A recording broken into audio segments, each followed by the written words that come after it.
Hey, thanks for watching Summit Secrets. Today I'm asking questions of Spencer Christensen, who many of you know is the owner and operator of the beautiful Grand Mesa Lodge in western Colorado. You've seen a lot of his videos. You can tell he's a major outdoor enthusiast. But what some of you may not know is he's also a safety expert. He is member of a number of search and rescue teams. We'll have another video later to talk a little bit about that. But today I wanted to ask him about safety in general. So Spencer, when you do guided rides on the Mesa, you perform a safety briefing. Can you tell us a little bit about that? So yeah, actually we have two different safety briefings that we do. The one is what we call the in-lodge safety briefing, and the other one is what we call the on-snow briefing. So for the in-lodge briefing, we take everybody that we're going to do a ride with and we go over intellectual stuff that we can explain to them.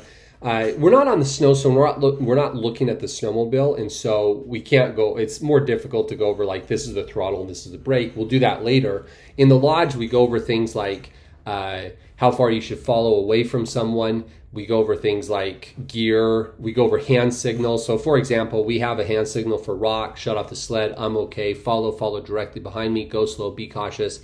The signal for avalanche terrain, let's go, don't follow me, stop, help, all that kind of stuff we go over in the lodge before we leave. We go over things like anomalies in the snow, contingencies if we get separated. And then the on-snow safety briefing, we go over things like how to operate the sled, the throttle, and things like tethers, how to brake. And then we recap some of the stuff that we did on the in-lodge briefing. Now, bear in mind that most of the people that are going on these rides with us have very limited or very little, if any, snowmobile experience. So this might not apply to you if you ride snowmobiles quite a bit, but some of the concepts will still apply. But that's what we do for our guided rides at the Grand Mesa Lodge. Now, you mentioned gear is a part of your in-lodge safety briefing. When it comes to gear, what equipment is needed to prepare in case of an emergency? We have different gear that we take when we're doing guided rides for the Grand Mesa Lodge versus what I take out if I'm doing a backcountry ride for fun. As far as the lodge goes, when we're doing those rides, we have enough gear just for that day, but we don't really prepare for an overnight event. The reason is because the lodge has communication with the guided ride at all times. And you're only about an hour or so away from the lodge. And so if something ever happened to one of our guides that was taking people out, we would have a team there to help them in an hour. There's basically no chance that they're going to end up staying the night or to have to, survive for a long period of time. And so we take extra gear as far as gloves, hand warmers. You've had this pair of extra gloves this whole time? Yeah, we're in the Rockies. Neck scarves. And then we take gear to be able to do a clutch start on a snowmobile, obviously a belt, things like that to fix a sled if it were to break down. In fact, I've got a checklist right here that I use. Let me pull it up really quick.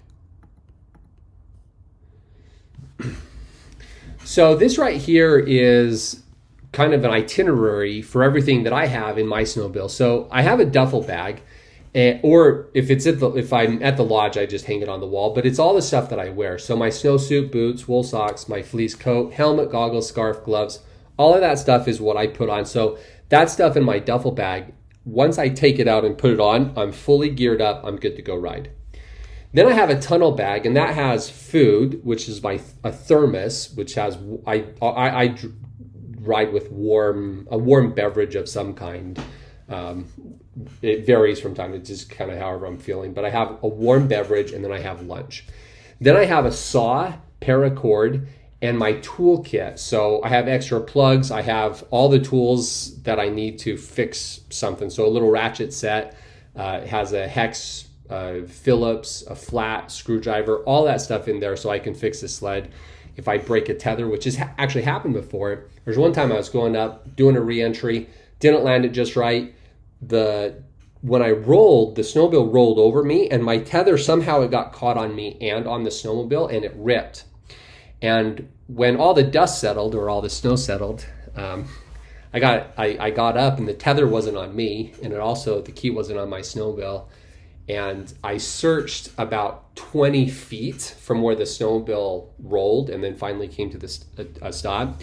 And I was not able to find my key at all. So I had to deactivate the tether so I could operate the sled without a tether in order to get back. Otherwise, it's just a dead sled. I wouldn't be able to start it.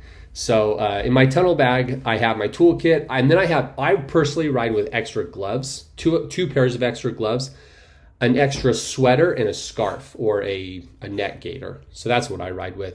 And then in my backpack, I have a GPS, which anytime you ride snowmobiles, GPS, an in-reach device, is absolutely critical. If you're backcountry riding, or I wouldn't even say backcountry. If you're riding a snowmobile, in-reach GPS device, absolutely necessary. So I have that on my backpack. Then I have a shovel, a probe, a beacon, a radio, so all your avalanche stuff. I carry a Jetboil, 2 freeze-dried meals, so I could easily survive for a day, like quite comfortably for 24 hours with those 2 freeze-dried meals. I have paracord, which you have to have in order to tow out a sled. And if you know how to tow out a sled with paracord, you can tow a sled out, a completely dead sled, with about 15 or 20 feet of paracord. Then I have my first aid kit. I have a multi-tool and a lighter. And that's what I have in my backpack. So between my backpack and my tunnel bag, I have pretty much everything I need in order to ride. And in a worst case scenario, I could stay the night. I have food, plenty of water, because I have my Jetboil, so I can make water if I needed. And I have done that before. That is a comprehensive list of gear. It sounds like it's very important to be prepared. You mentioned the use of checklists. Do you have a sledding final checklist? If so, can you tell us about that? The sledding final is basically, I'm all geared up, I'm ready to go. And this is the same whether I'm riding for fun, backcountry by myself, or whether I'm taking a group out. So right before we ride, so I'm all geared up, my sled started, everybody's with me, we've already done a safety briefing, we've done all that stuff, we're ready to go. What I do is I write on my snowmobile. I use a white paint marker, and I write it down on my sled so I can look down and I can see it right there. And there's about 10 points.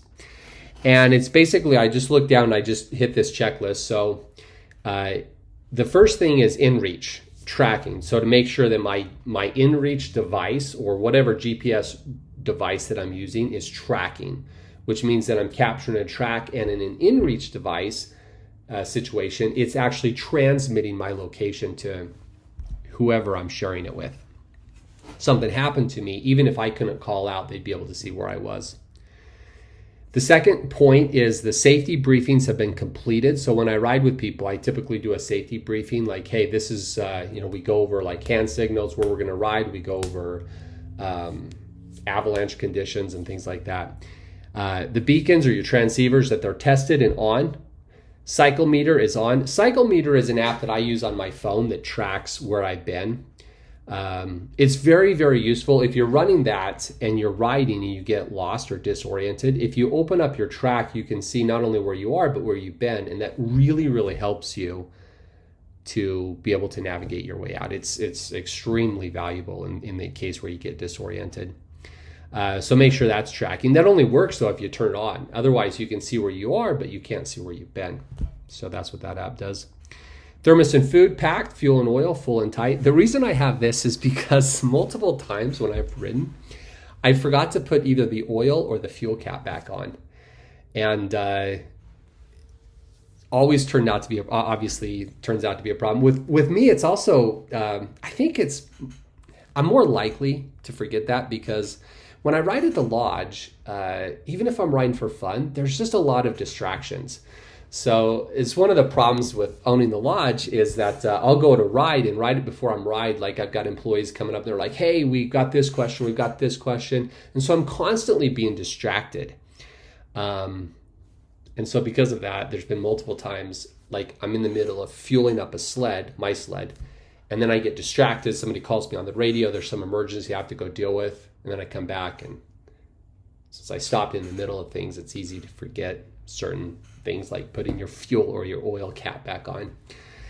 This one time I went riding and I forgot the oil cap or the fuel cap, and I just left it at the gas pump, but I got like 2 miles down the trail and realized that there was gas all over me, and I'd lost probably like a gallon or two of fuel. I had to go back, and the people that I was with were like, come on, dude. So don't be that guy. So fuel and oil, that's just a safety checklist, or it's a final checklist. Airbag out and ready. So if you have an airbag, you have to unzip it and have the handle out so it's ready to be deployed. If you zip it into your BCA pack and it's zipped up, when you need that handle, you will not be able to unzip it in time and pull it. So your airbag, it's out and ready. Your radio is checked, meaning that you've already done radio checks, and so you know that you guys are all on the same frequency, all in the same encryption. Bags and pockets are secure, meaning that you just look around and make sure, everybody's got their pockets, they're all zipped up. And that's bags too. So your tunnel bags, you look at those and make sure that they're all secure.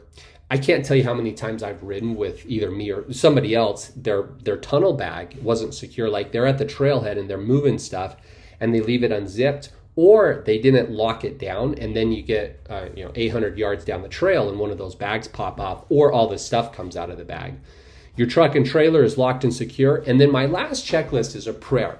Now, personally, I'm a religious person, and so I like to say a prayer, but even if you're not a religious person, this step is really important. It's like right before you leave, this quick little moment of silence, just like this moment of reflection, where you just ponder for a second and make sure that you got everything instead of just jumping on and then just going. If you'll just pause for a second and have this moment of reflection, if you have forgot something, then you're more likely to remember it. Thanks for sharing with us, Spencer, a little bit more about how you perform safety up on the Grand Mesa. As mentioned earlier, we're going to have a little bit more from Spencer about his experience on the search and rescue teams, so stay tuned for that. And thanks for watching. Awesome. Thanks. Talk soon.